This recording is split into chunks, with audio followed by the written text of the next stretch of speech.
What's up, people? It's your girl Adeola. A lot has happened since I went on vacation. First of all, the Nigerian president is still not back. How many months has it been since May? Father, you see? I know the man is sick, but seriously, Mr. President, put him on speed dial. Is this the change that Mr. President promised us? Now the governors are going batch by batch to see the man in London. And I'm asking, Mr. President, are you the president of London or the president of Nigeria? Missing in action for 3 months. Father, didn't the man promise that medical tourism would end during his tenure? Oga Buhari, you lied to us. All I can say is that Mr. President is in good health and he's not in life support and will soon be back. He's not in the hospital. I was thinking I was going to see him in the hospital. He wasn't even in the hospital. He was at home relaxing, having a good time. Thank you very much, Mr. Governor. We've been waiting for you to come and clarify this issue, But of course, those of us that have been praying for Mr. President, we knew the man would be okay. We knew the man would get well. No, but so quite have we not been praying? Yes, we've been praying and fasting, so of course we don't expect anything less than Mr. President to be okay. But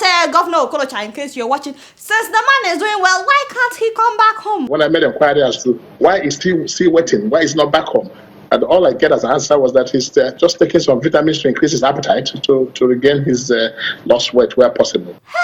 So he cannot take vitamins in Nigeria? What is this man talking about? I see Kagame, okay? I bet he come back. He's taking vitamins in London. He cannot take vitamins in Nigeria. Put the president, Mr. President, you're welcome, and it's your girl, Ben. In case you're watching, let me look at the screen, Mr. President. It is okay for you to come and take your vitamins in Nigeria. Trust me, nothing would happen. Ben, London, and now why are we parking the presidential jet in London all this months? Are we not paying for the parking? That money would repair the roads in my hometown. I'm telling you. Now the plane can go and pick up Mr. President when it's ready. No be so? How bad?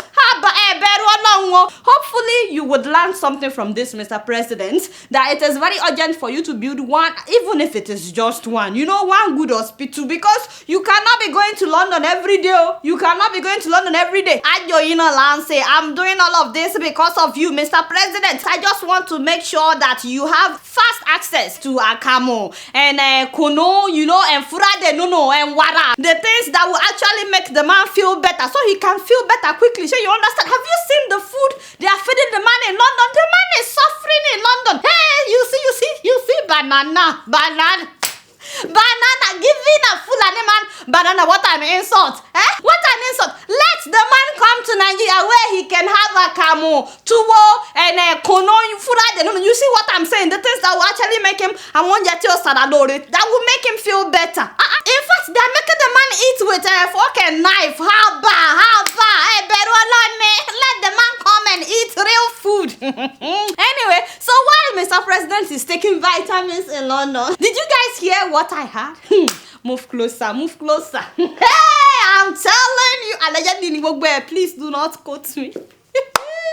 Can you guys believe that Oga Saraki of Ilori, the Senate President, he's trying everything to position himself as the next president? No way!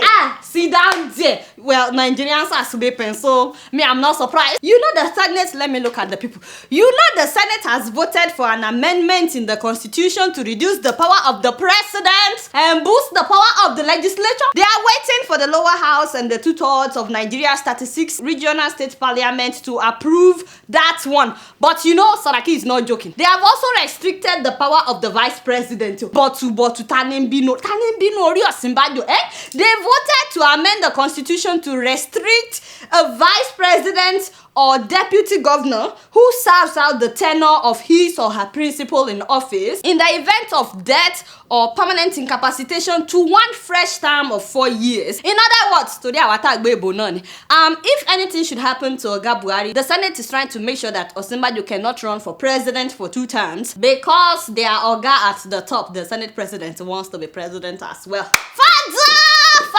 You see what is happening, Nigerians? The Senate also passed a bill that gives them immunity so that whatever they write, whatever they do, or whatever they say, so long as their lawmakers can no longer be used against them in court. So now they can steal all the money they want. They can buy all those fancy cars that they've been buying anyway. Now they can buy it legally, and then they can forge documents and lie in their asset declaration as they've been doing, you know. So now nothing will happen if they do that. Wait a minute. Was that not why Oga Saraki was arrested? False asset declaration. Oga Buhari, you must come back home. You see, you need to come back. You and your vitamins, you must come back to Nigeria, because these people just gave themselves permission to steal all the money that they want in the same country where a gunman was sentenced to death by hanging because he stole $11. The man stole $11. Kia, they sentenced him to death. So we found out that about 47 ex-governors, including the Senate President, he's our favorite on this show. Anyway, we found out that 47 ex-governors were collecting 37 billion naira every year as pension. Father. You know, the day the judgment will start in Nigeria, people will say, what happened? What happened? You know, that is more than $100 million. When workers have not been paid, when pensioners, you know, the real pensioners, old people, have not been paid. Have you seen videos of pensioners calling Adeola a thief?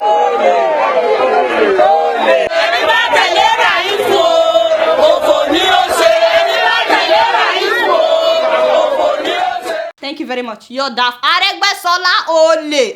It's not the only one. So many pensioners in different states have not been paid. But these people, the ex-governors, they are getting $100 million every year as a pension. And you know that so many of them are now senators, you know, like the Senate President.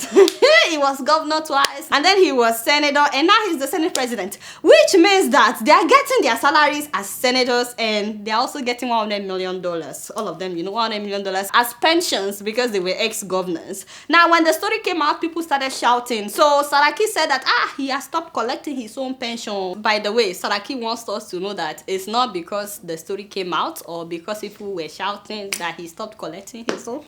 He wants us to believe that he sat down and, you know, the thought just came to him that, Saraki, stop, stop robbing the people of Kwara State. You think he saw a vision? There must have been a vision.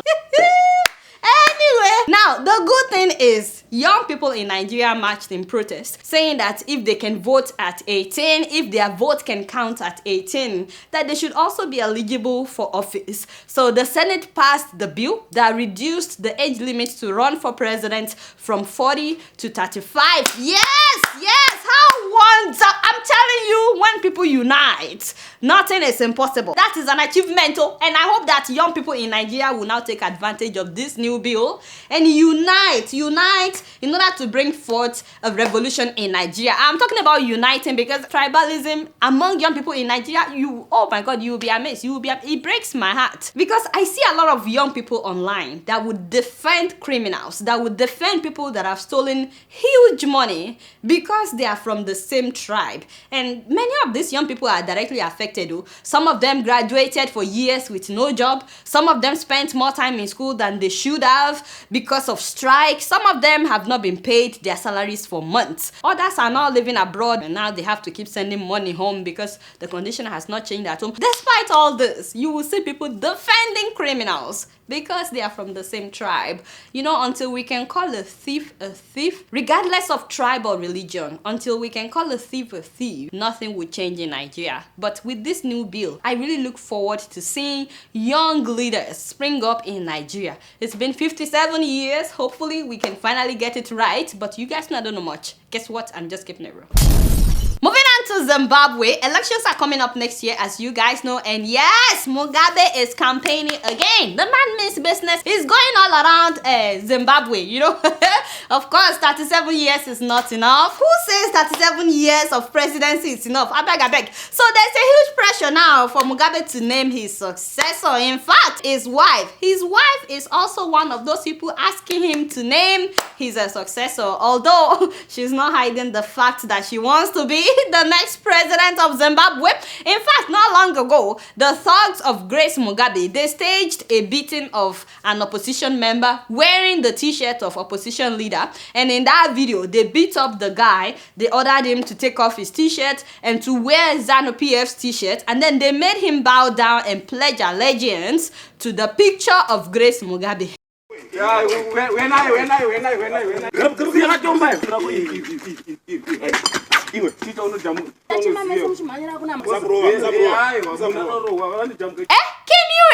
Can you imagine? Did you guys notice that was the picture of Grace Mugabe? It wasn't even the picture of Mugabe. Anyway, the video was staged. That's why they didn't really beat up the guy. But they circulated this video, you know, via WhatsApp and so on, so that people would be afraid of identifying with the opposition. The aim was to make people afraid. So yes, there are so many vehicles with Grace Mugabe's pictures. So of course, we know that she's not hiding the fact that she wants to be the next president. Now, talking about this election, Mugabe, who is 93, wants all Zimbabweans to know, by the way, that he is still the only person fit for the job. And I'm not kidding. The man is saying, in case anyone out there thinks that Mugabe is becoming weak or fragile, he has a message for all of you. Well, there is the issue. If the president is going, I am not going. The president is dying, I am not dying. Tell them, Baba Mugabe. I hope you had him well. You know, all of you enemies of progress. The man said he's not dying. He is not dying. In fact, he said that his doctors told him that he's now stronger than before. According to Mugabe, the doctors are saying that his bones are now stronger. You know, I'm telling you, the older you get, the stronger. I don't know why some of you, the older you get, the weaker you become. Mugabe at 93, the doctors are saying that his bones are now stronger than when he was younger. In fact, I've been telling this one, I've been telling Kolilo that Mugabe is probably stronger than you. What is this? Why? Hey, Father, what is this? This is an abomination. Was somebody trying to slap Mr. Abba?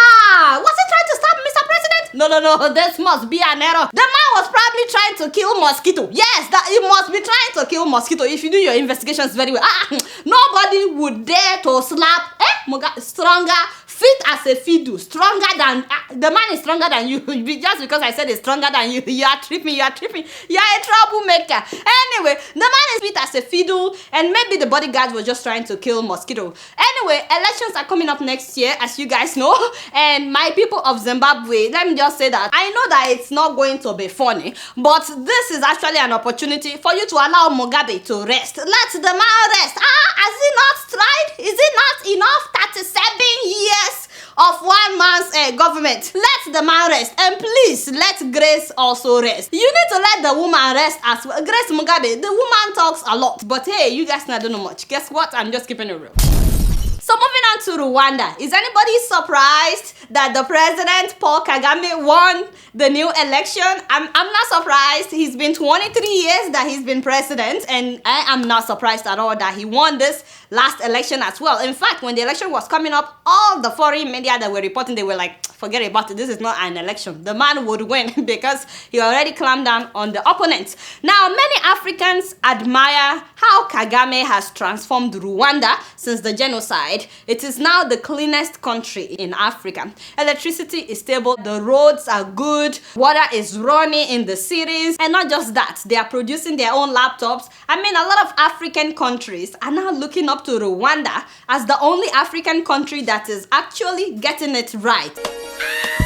So much love to share, pure blackness, oneness so rare. So much love to care, let them know they missing out, Mama Africa has so much love to share. At the same time though, so many Africans are upset about how Kagame is allegedly transforming Rwanda at the expense of the Democratic Republic of Congo. As you guys know, there's a UN report where they say that Kagame and other countries are responsible for the unrest in Congo. That most of the natural resources that Kagame is using to transform Rwanda is allegedly coming from Congo illegally, because it's like they are stealing the resources from Congo. You all know that Congo is the richest African country in terms of natural resources, including gold, diamonds, tin, coltan, water reservoir, and so on and so forth. Congo is the heart of Africa. So much natural resources, the animals, the flowers, everything. Because the money is there, the resources are there in Congo, and everybody wants a piece of Congo. Now till today, even though Kagame denies it, there are several reports alleging to the fact that during the genocide in Rwanda, thousands of Hutus fled to Congo, and Kagame got the US's support during the Clinton's administration to go after those Hutus in Congo. Paul Kagame, who led the Tutsi rebellion and was now in charge of Rwanda, saw these militant refugees as a threat to Rwandan national security. In the absence of justice, a terrifying cycle of revenge was about to take hold in Congo as Paul Kagame's army prepared to massacre what many experts estimate to be hundreds of thousands of refugees. Now, that's another man's country, but they invaded Congo anyway. They went into Congo in the name of trying to kill the Hutus that were there as refugees. And of course, they killed them at refugee camps. These Hutu were not combatants. They were not people under arms. They were elderly.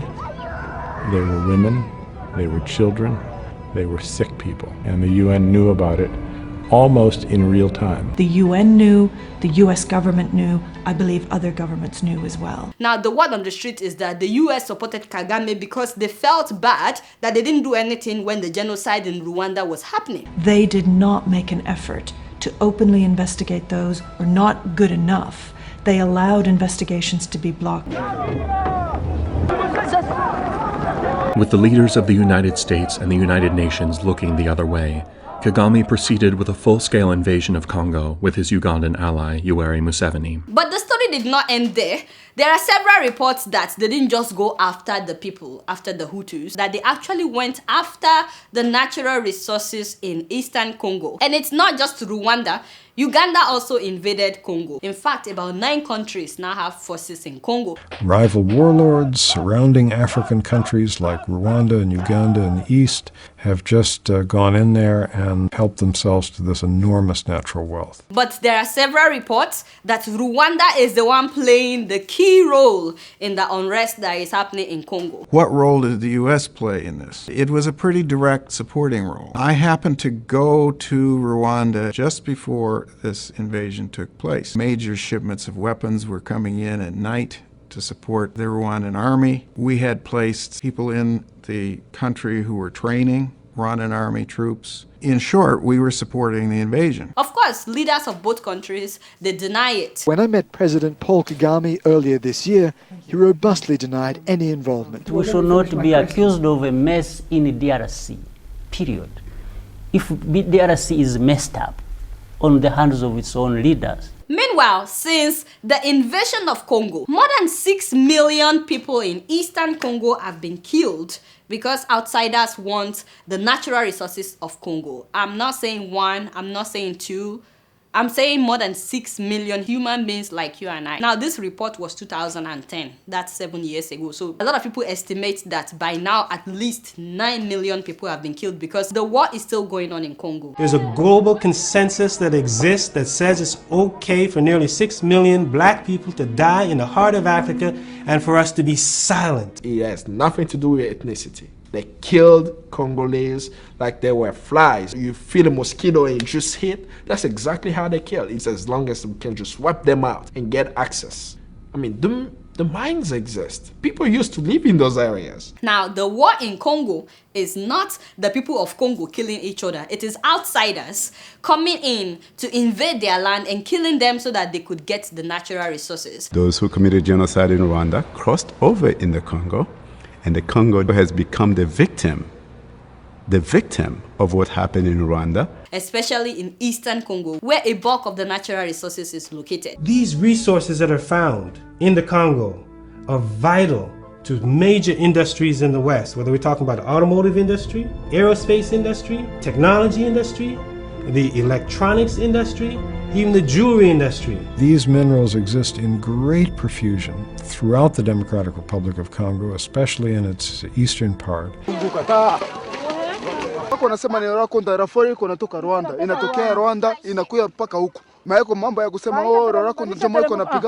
for the people who refuse to leave their land in Congo, many of them are either killed or they make them watch as they rape their wives and daughters right in their presence. Rape happened to be one of the weapon that worked the most, because as soon as you destabilize a community, you rape the entire village, the women of the entire village, in front of the children, in front of the husband, that community is broken completely, because the men cannot look at the wives in the eye and say, we were unable to protect you, and the women cannot survive that trauma. You guys know that rape has been used greatly as a weapon in eastern Congo. In fact, there has been several reports about how Congo is known as the rape capital of the world. At the same time, they make sure that they destroyed the hospitals so that those that were wounded would die. They don't want them to recover. In fact, someday I need to talk about this Congolese doctor doing amazing things, risking his life to save the women and girls that are raped in eastern Congo. So many of them, he will sew them together and then they will rape them again. He will have to sew them again. In fact, they are taking refuge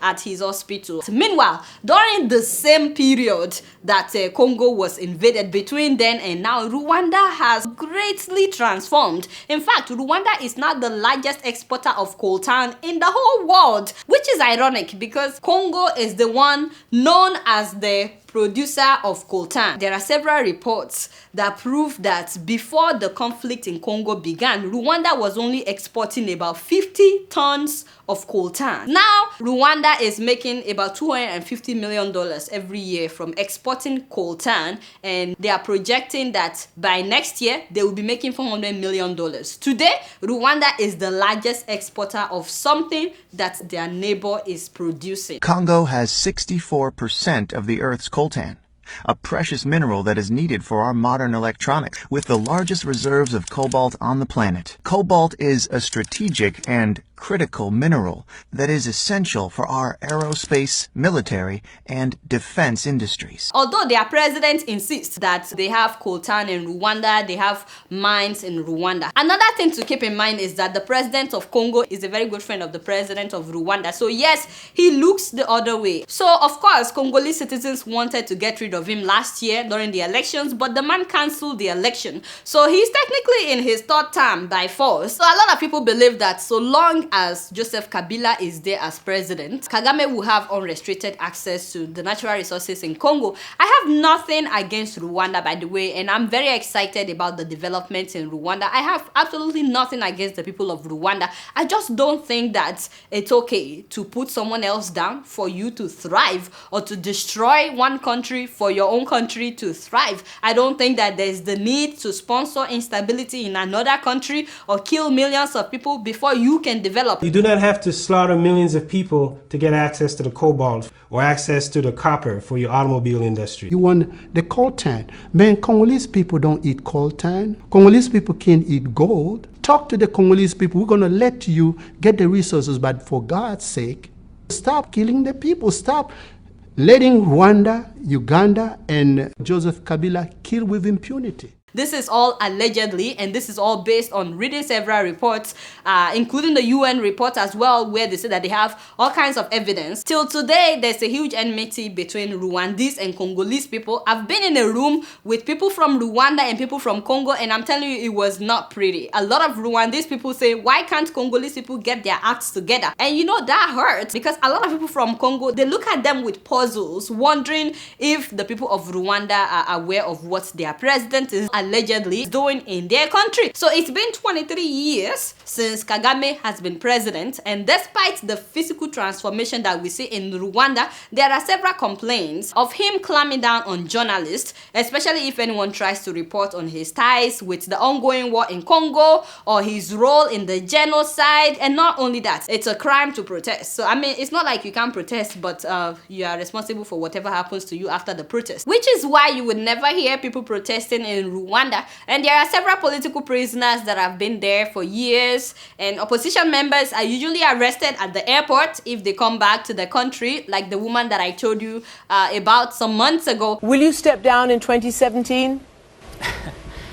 Again, don't worry about that. We have a constitution in place. Is that a yes? No, it is a broad answer to say you don't need to worry about anything. Not long ago, Kagame's administration amended the constitution so that he can rule until 2034. This is 2017, right? So this man may technically be the president until 2034. And of course, for this year's election, they made sure that his banner was everywhere. But for other candidates, they were not allowed to have their banner wherever the president's banner was posted. So wherever Kagame's banner was posted, they were not allowed to have theirs anywhere close to Kagame's banner. In fact, they were only given 3 weeks to campaign. 3 weeks. Not only that, the only female candidate, as soon as she declared her intent to run, her nude pictures surfaced suddenly. And people were like, how did this happen? A lot of things were done.